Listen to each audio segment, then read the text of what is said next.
Hello everyone, इस video में हम पढ़ेंगे क्लास 7th हिंदी का चैप्टर 4 कठपुतली। तो देखिए, पहले शब्दार्थ देख लेते हैं। कठपुतली का मतलब होता है काठ की पुतली। इसका मतलब दूसरों के इशारों पर नाचने वाली। जो कठपुतली का आपने देखा होगा, डॉल टाइप की होती है, उसको हिला हिला के एक्शन करवा के स्टोरी बताई जाती है ना। पाँवों होता है पैरों। छंद का मतलब होता है विचार, हम क्या सोच रहे हैं। इच्छा तो पता है, अभिलाषा हमारी जो हम करना चाहते हैं।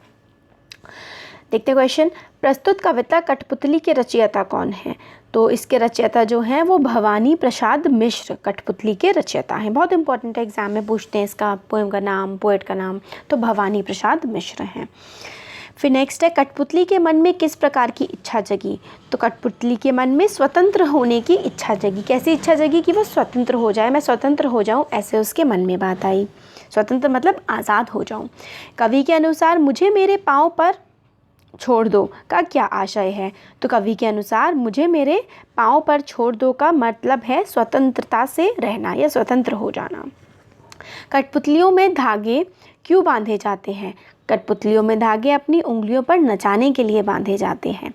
कठपुतलियाँ धागे के बारे में क्या कहना चाहती हैं? तो कठपुतलियाँ धागों को तोड़कर अपने पाँव पर खड़ी होना चाहती हैं। फिर नेक्स्ट है, कठपुतली को गुस्सा क्यों आया? तो कठपुतली को गुस्सा इसलिए आया क्योंकि वह बहुत दिनों से धागों से बंधी होने के कारण दूसरों के उंगलियों के इशारे पर नाचती रही, इसलिए वह मुक्त होकर अपनी इच्छा अनुसार कार्य करना चाहती थी। तो वो मतलब उसको गुस्सा इसलिए आया था क्योंकि वो बंधी हुई थी और लोगों के इशारों पर नाच रही थी, जो लोग कह रहे थे वो कर रही थी। अब वो आज़ाद होना चाहती थी। कठपुतली को अपने पाँव पर खड़ी होने की इच्छा है, लेकिन वह क्यों खड़ी नहीं खड़ी होती? तो उसका मन है कि मैं अपने पाँव पर खड़ी हो जाऊं, तो मगर वो क्यों नहीं हो पाती है? तो देखिए, इसका उत्तर है, कठपुतली को अपने पाँव पर खड़ी होने की इच्छा है, लेकिन धागों से बंधी होने के कारण स्वतंत्र रूप से खड़ी नहीं हो सकती। तो क्यों नहीं हो सकती? क्योंकि वो धागों से बंधी हुई है, इसलिए वो खड़ी नहीं हो पाती। दूसरों के अधीन होने के कारण वह दूसरों की इच्छा के बिना अपने हाथ पैर तक नहीं हिला सकती। तो दूसरों के अधीन का मतलब है वो दूसरों के कंट्रोल में है, दूसरों के अंडर है, और इस वजह से वो अपने हाथ पैर भी नहीं हिला सकती है। नेक्स्ट है आगे, पहली कठपुतली की बात दूसरी कठपुतली को क्यों अच्छी लगी? तो पहली कठपुतली ने जो बोला वो दूसरी कठपुतली को क्यों अच्छा लगा? तो पहली कठपुतली की बात दूसरी कठपुतलियों को इसलिए अच्छी लगी क्योंकि आज़ादी सबको पसंद होती है।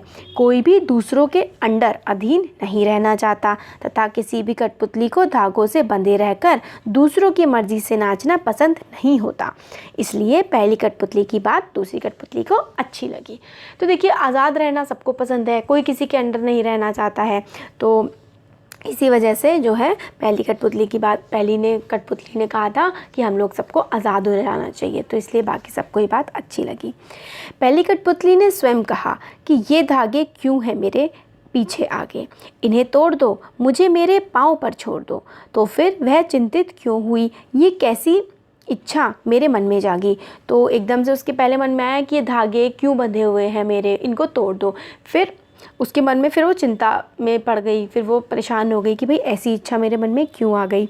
तो देखिए, इसका आंसर है, पहली कठपुतली बंधन का जीवन जीते जीते दुखी हो गई थी। तो वो बंधन में थी तो काफ़ी दुखी हो गई। पराधीनता मतलब गुलाम होना, पराधीनता पर उसे क्रोध आ रहा था, मतलब कि वो किसी के कहने पर ही काम करती थी, खुद कुछ नहीं कर पाती थी, है ना। इसलिए उसने आज़ाद होकर आत्मनिर्भर होने की इच्छा जताई। लेकिन जब सारी कठपुतलियाँ उसकी हाँ में हाँ मिलाने लगीं और उनके नेतृत्व में विद्रोह के लिए तैयार होने लगी, इससे वह कठपुतली डर गई कि वह सबकी जिम्मेदारी लेकर इतना बड़ा कदम कैसे उठाए, क्योंकि अब तक सारी कठपुतलियाँ दूसरों पर निर्भर रही हैं। वह इसलिए चिंतित है कि एकदम से मिली आज़ादी से उसके कदम लड़खड़ा तो नहीं जाएंगे।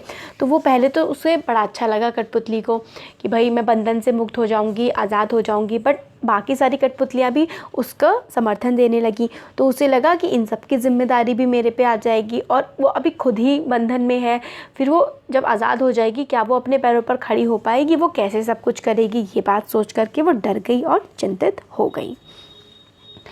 फिर बहुत दिन हुए, हमें अपने मन के छंद हुए। पंक्ति का अर्थ और क्या हो सकता है, तो इन पंक्तियों का क्या अर्थ हो सकता है। तो इन पंक्तियों के द्वारा कठपुतलियाँ कहती हैं कि बहुत दिनों हमने अपने मन की बात नहीं सुनी, अपने मन के अनुसार कोई काम नहीं किया और अपनी इच्छाएं, उमंगों, खुशियों को दबाए रखा। हम पराधीनता का जीवन जीते जीते स्वयं को बिल्कुल भूल ही बैठे हैं। तो वही यही है इसका मतलब कि हमने दूसरों के इशारों पर हमेशा काम किया, अपने मन की नहीं सुनी, और पराधीनता मतलब दूसरों की गुलामी सहते सहते हम अपनी इच्छाएं, अपनी खुशियां को दबाते भूल ही चुके हैं। और अब हम जो है एक तरह से कि पराधीनता में है, गुलामी में है, तो हम जीवन जीना कैसे भूल गए हैं, ये वो सोच रही थी। तो नीचे दिए 2 स्वतंत्रता आंदोलनों के वर्ष दिए गए हैं, तो इन दोनों आंदोलनों के 2 स्वतंत्रता सेनानियों के नाम लिखे। तो सन 1857 में हमारा आंदोलन हुआ था, आज़ादी का पहला आंदोलन। तो इसके स्वतंत्रता सेनानी मतलब जिन लोगों ने इसमें बढ़ चढ़ के भाग लिया था और नेतृत्व किया था, तो रानी लक्ष्मीबाई हैं एक, और एक मंगल पांडे। और 1942 के टाइम जवाहरलाल नेहरू, महात्मा गांधी। तो ये हमारे चैप्टर का एक्सप्लेनेशन हो गया है, मतलब चैप्टर का नहीं, क्वेश्चन आंसर्स का। तो आपको कैसा लगा वीडियो कमेंट सेक्शन में कमेंट करके बता सकते हैं। अच्छा लगा वीडियो को लाइक करिए, चैनल को सब्सक्राइब करिए और अपने फ्रेंड्स के साथ भी इसको शेयर करिएगा। देखिए हमारे पेड कोर्स भी अवेलेबल हैं, जिनको ज्वाइन करके आपको आपकी उसमें कोर्स में आपकी क्वेरीज़, जो आपकी प्रॉब्लम्स होंगी उनको सॉल्व किया जाएगा। आपको करियर गाइडेंस भी प्रोवाइड की जाएगी, और आपको जैसे कि क्वेश्चंस के आंसर चाहिए, किसी चीज़ का एक्सप्लेनेशन चाहिए, तो आपके बिल्कुल पर्सनलाइज्ड आपको सारी की सारी चीज़ें प्रोवाइड